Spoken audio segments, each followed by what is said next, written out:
Hi guys, another day and another update from the WHO. This time, the WHO have been holding a media conference in which they say that there is currently no silver bullet to treat COVID.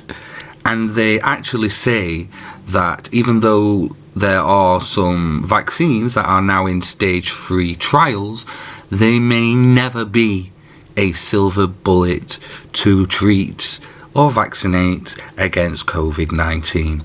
What I'm going to do now is just play that clip for you so you can see this for yourself. Good morning, good afternoon, and good evening. On Friday, the Emergency Committee on COVID-19 met and reviewed the current pandemic.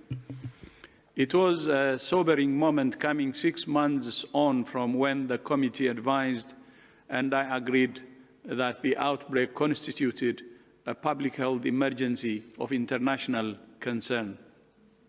At the time, 30th January, there were fewer than 100 cases and no deaths outside of China.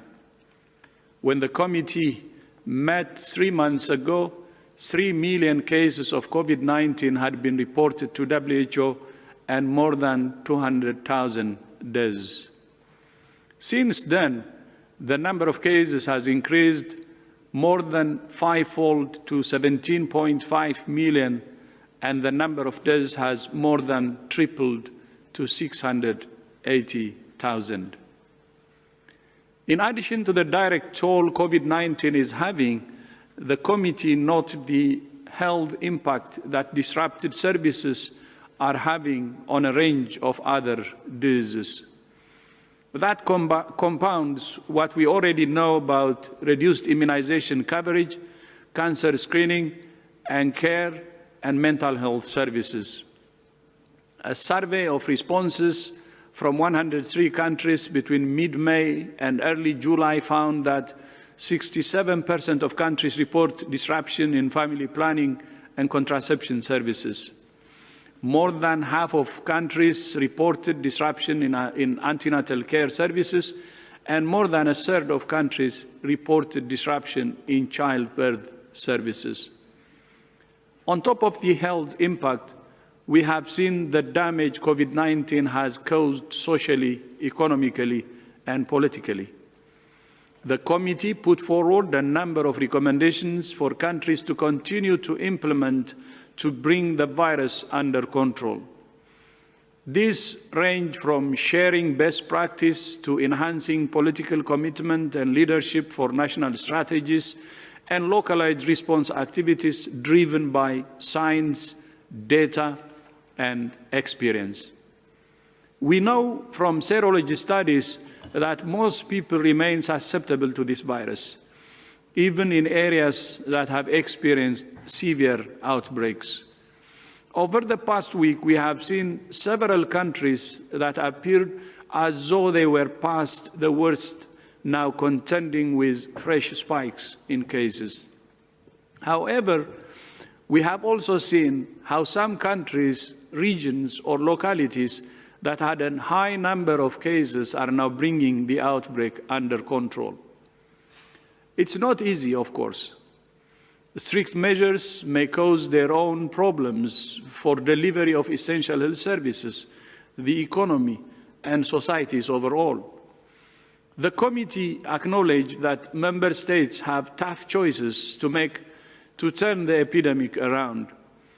But they were also clear that when leaders step up and work intensely with their populations, this disease can be brought under control.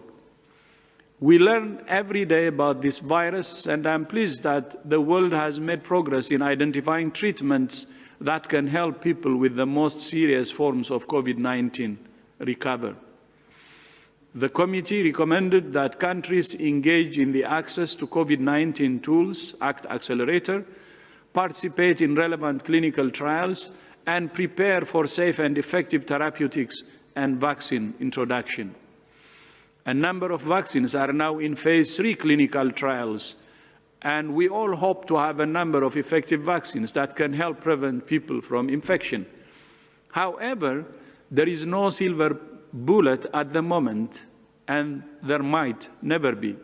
For now, stopping outbreaks comes down to the basics of public health and disease control: testing, isolating, and treating patients, and tracing and quarantining their contacts. Do it all. Inform, empower, and listen to communities. Do it all. For individuals, it's about keeping physical distance, wearing a mask, cleaning hands regularly, and coughing safely away from others. Do it all. The message to people and governments is clear: do it all. And when it's under control, keep going. Keep strengthening the health system. Keep improving surveillance, contact tracing, and ensure disrupted health services are restarted as quickly as possible. Keep safeguards and monitoring in place, because lifting restrictions too quickly can lead to a resurgence. Keep investing in the workforce and communicating and engaging communities. We have seen around the world that it's never too late to turn this pandemic around. If we act together today, we can save lives. We can save livelihoods if we do it all together. So there you have it. That was from the Director General himself.